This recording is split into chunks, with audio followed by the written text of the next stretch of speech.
Lorsque les normes sociales sont transgressées publiquement, cela libère une émotion collective qui attire inévitablement l'attention des foules.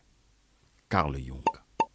En ce mois de novembre 2024, nous avons pu remarquer l'effervescence mondiale autour de l'affaire dite des 400 vidéos pornographiques et plus de celui qui était jusqu'alors le directeur de l'Agence nationale d'investigation financière de Guinée équatoriale, le dénommé Balthazar Ebang Engonga. 13 ans en arrière, en mai 2011, l'excitation mondiale fut attisée par l'affaire du Sofitel de New York, un scandale dans lequel le directeur général du Fonds monétaire international, le FMI, le grand professeur d'économie Dominique Strauss-Kahn, fut accusé d'agression sexuelle, de tentative de viol et de séquestration par une femme de chambre dénommée Nafissatou Diallo.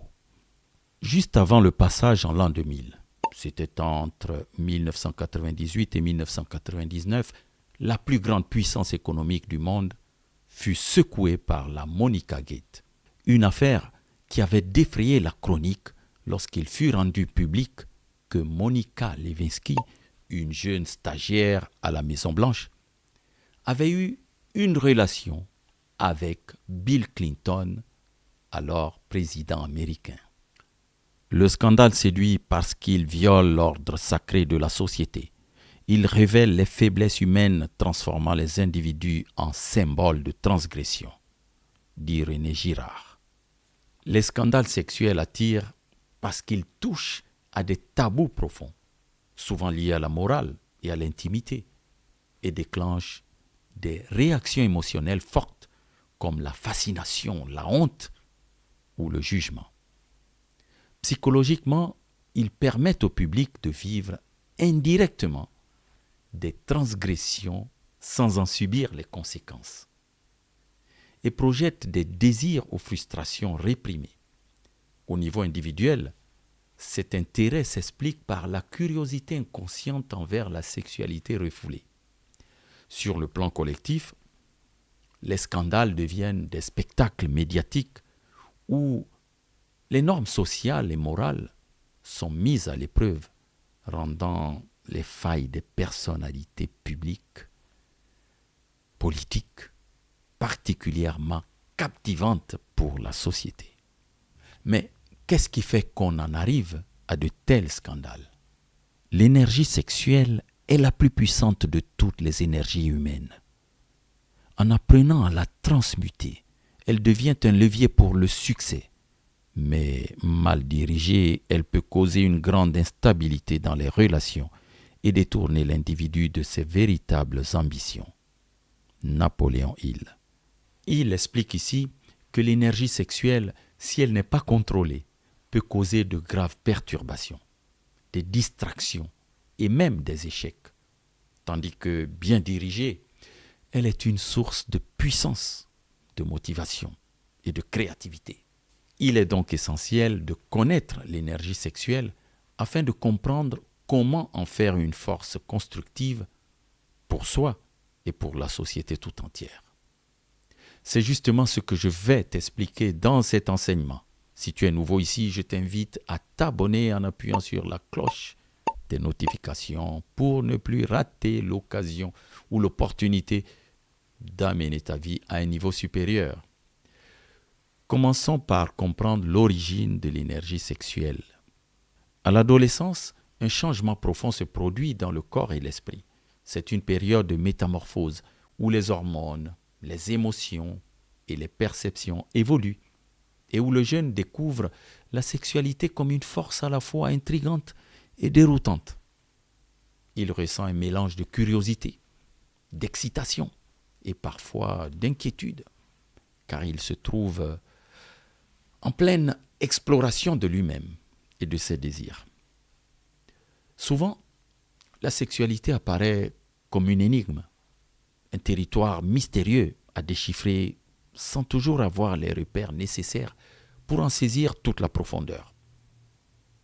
Face à cette exploration que fait le jeune sur lui-même, les traditions spirituelles et religieuses offrent des perspectives qui même différentes, tendent à présenter la sexualité comme sacrée et digne de respect.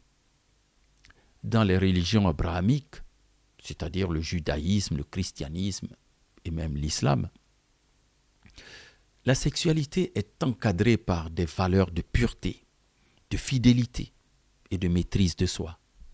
Et elle est souvent perçue comme un moyen de renforcer l'union conjugale et de perpétuer la lignée familiale. En parallèle, les philosophies orientales comme le bouddhisme, l'hindouisme et le tantrisme abordent la sexualité sous un angle spirituel et énergétique, la voyant comme un moyen de transcender l'individu et de connecter cet individu au divin. Elles enseignent une discipline de soi visant à canaliser l'énergie sexuelle pour nourrir la vie intérieure et atteindre un équilibre spirituel. Dans les sociétés modernes, la perception de la sexualité a évolué sous l'influence de la libéralisation des mœurs, des médias et des technologies, bien sûr. Pour les adultes aujourd'hui, la sexualité est devenue un champ d'expression de soi. Elle est associée à la recherche du plaisir, de l'indépendance et de la liberté personnelle. Pourtant, cette liberté s'accompagne parfois d'un manque de repères. Et alors, certains se trouvent tiraillés entre trois choix. Les excès, les attentes irréalistes et le désir d'une connexion authentique. Au cœur de ces trois visions diverses, une vérité demeure. La sexualité est une énergie puissante à double tranchant. Bien utilisée, elle peut être une source de création, d'épanouissement et de profondeur relationnelle. Un moyen de grandir individuellement et collectivement.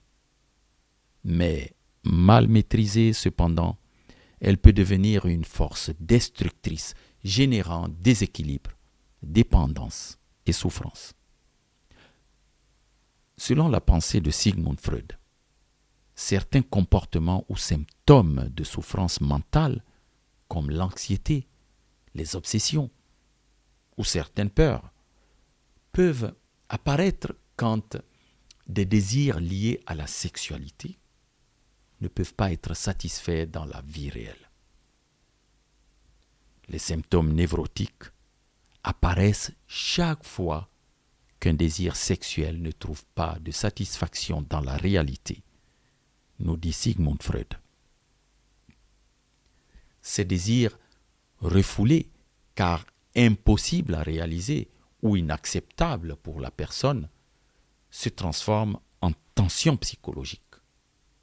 Cette tension se manifeste alors par des symptômes névrotiques, des comportements ou des pensées qui deviennent une sorte de compensation inconsciente pour gérer le manque de satisfaction. En somme, quand une envie importante est bloquée, elle peut apparaître sous forme de troubles psychiques.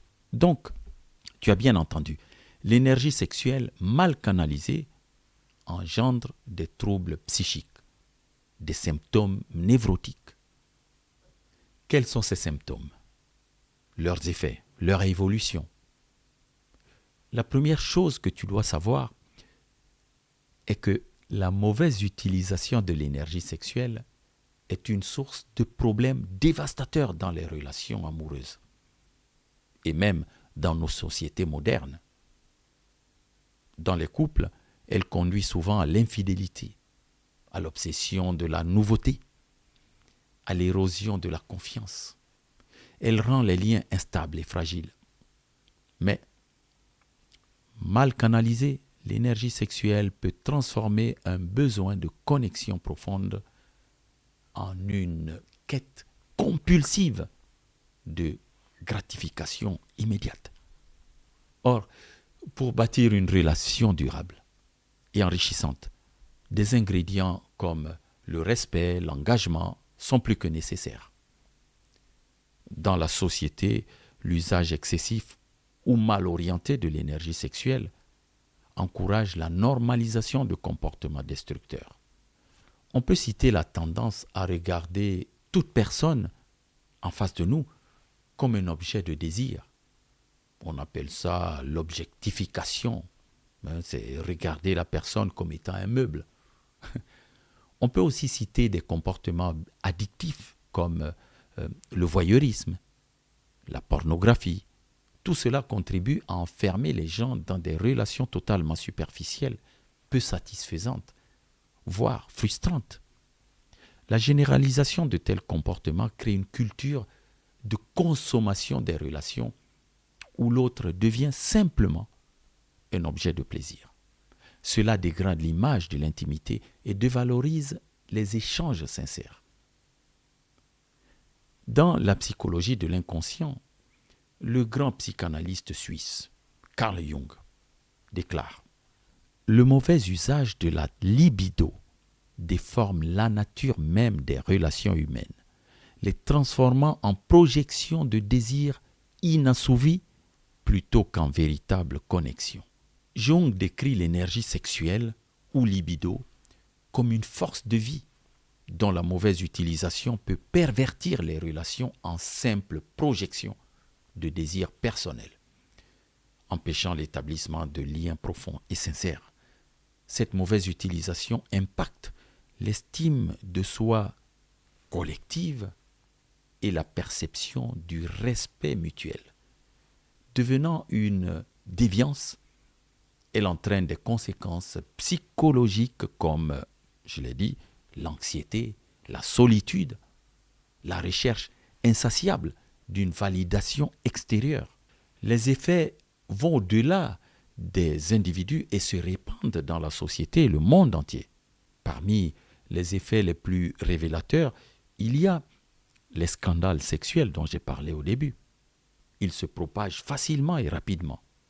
Ces scandales excitent la curiosité du public, mais nuisent sérieusement aux familles et aux institutions, tout en nourrissant un climat de méfiance dans les relations hommes-femmes.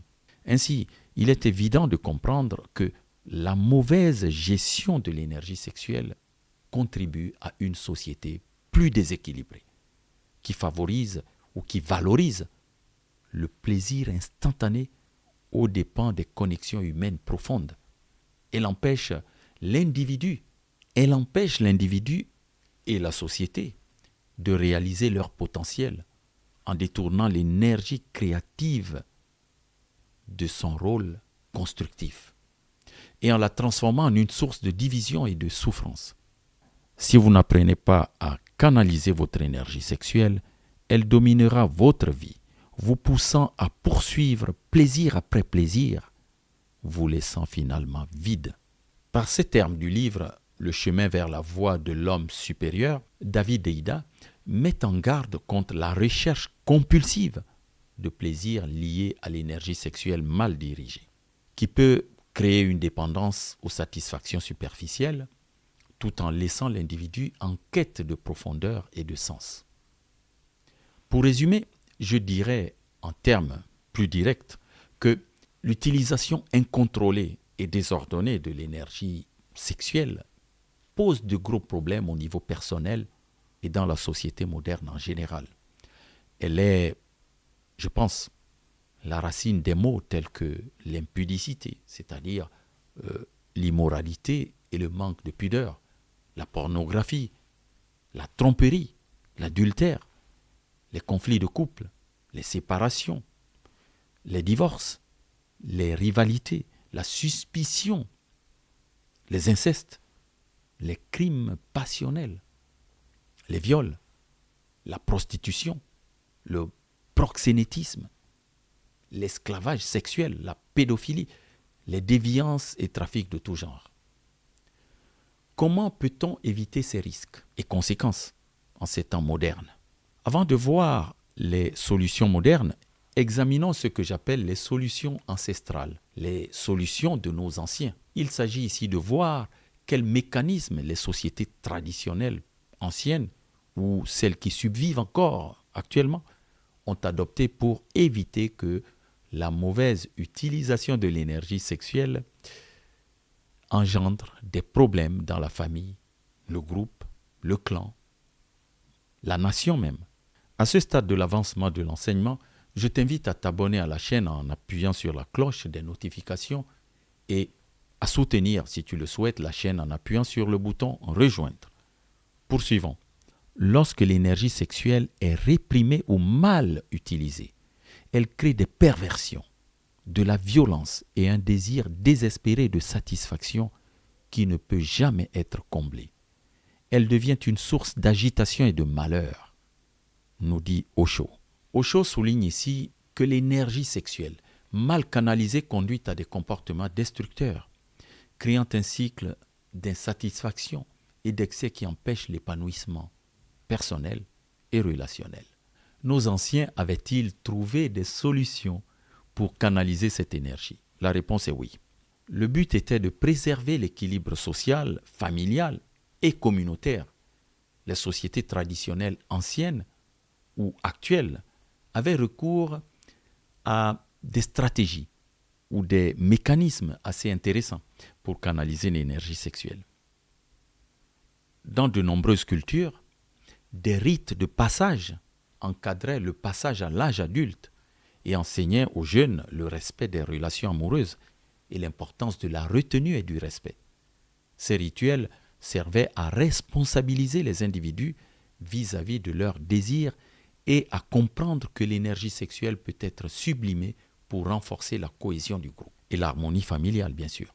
Par ailleurs, des systèmes tels que les mariages arrangés, bien que controversés aujourd'hui, étaient perçus comme une façon de stabiliser les alliances et de prévenir les débordements passionnels susceptibles de créer des tensions au sein du clan.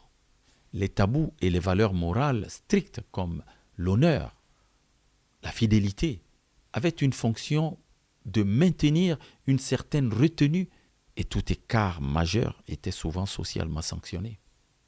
Dans certaines traditions spirituelles comme le Tantra en Asie ou les pratiques de maîtrise de soi dans les cultures monastiques, l'énergie sexuelle était directement abordée comme une force vitale devant être maîtrisée et orientée vers des objectifs spirituels ou créatifs, et non vers la satisfaction purement physique. Ces pratiques, bien que parfois restrictives, étaient conçues pour canaliser cette énergie puissante dans des directions positives. Elles ont permis de prévenir les problèmes d'infidélité, de rivalité amoureuse et des tensions sociales, en valorisant le respect des engagements et des structures familiales. Les sociétés modernes pourraient d'ailleurs s'inspirer de ces approches pour retrouver un équilibre et redonner un sens et de la valeur aux relations humaines. Et cela éviterait les dérives de la satisfaction immédiate. Voyons maintenant comment utiliser correctement l'énergie sexuelle. Comment mieux canaliser, mieux maîtriser l'énergie sexuelle pour éviter les problèmes et les conséquences parfois très graves liées à la mauvaise utilisation de cette énergie. Comment arriver à une sexualité saine et atteindre un comportement plus bénéfique à chaque individu, homme ou femme, plus bénéfique pour la vie en communauté et pour la vie en société en général. Pour t'aider à mieux maîtriser ton énergie sexuelle et en faire un outil de croissance personnelle et de stabilité sociale, je te propose les 5 approches suivantes. 1. L'éducation et la conscience de soi. Enseigner aux enfants dès l'adolescence l'importance de la maîtrise de soi, de la gestion des désirs et de l'intention derrière les relations amoureuses. Cela peut changer radicalement les comportements. La conscience de soi aide à ne pas vouloir substituer le besoin d'une connexion émotionnelle ou spirituelle que chacun de nous peut ressentir profondément avec l'attraction physique. En comprenant les sources de nos désirs et les conséquences de nos choix, nous pouvons, en tant qu'individus, faire des choix plus responsables. 2. La transmutation de l'énergie sexuelle. Inspiré par des auteurs comme Napoléon Hill, la transmutation consiste à transformer l'énergie sexuelle en créativité et en motivation. Cela implique de rediriger cette énergie puissante vers des projets, des objectifs de vie ou des passions. En sublimant l'énergie sexuelle, elle devient une force de transformation personnelle plutôt qu'un simple outil de gratification. 3. La pratique de la méditation et de la pleine conscience. La méditation et les pratiques de pleine conscience aident à cultiver un état de calme intérieur, à recentrer l'esprit, à diminuer les pensées et les images persistantes et à éviter les comportements compulsifs néfastes. Ces pratiques permettent de prendre du recul face aux pulsions et de retrouver un meilleur équilibre émotionnel. Elles favorisent aussi une vision plus respectueuse et bienveillante des relations humaines. 4. Le développement de l'intimité et de la connexion émotionnelle. Apprendre à créer des liens émotionnels profonds, en dehors de la sexualité, cela renforce la qualité des relations. Une intimité authentique, basée sur le respect, la communication, l'écoute mutuelle et même le romantisme, permet de cultiver des relations saines et durables, loin des conflits et des rivalités. 5. La valorisation des valeurs morales et du respect mutuel. Revenir à des valeurs de respect, de responsabilité et de dignité dans les interactions aiderait les individus à valoriser l'autre comme une personne entière et non comme un simple objet de désir. En conclusion, ce sont là quelques remèdes pour freiner les dérives sociales et créer un climat plus équilibré et sûr. Ces pratiques, en transformant la façon dont chacun perçoit et utilise son énergie sexuelle, contribuent à une sexualité saine et épanouissante qui renforce les individus et les relations tout en protégeant la stabilité sociale. Merci pour ton attention et félicitations pour ton écoute. Tu es très spécial, tu es unique, je t'aime. Je t'envoie plein de lumière. Que celui qui renouvelle les mondes à chaque instant soit toujours la source inépuisable de ton inspiration. C'était ton ami José Bert sur Fédéralitude, la communauté.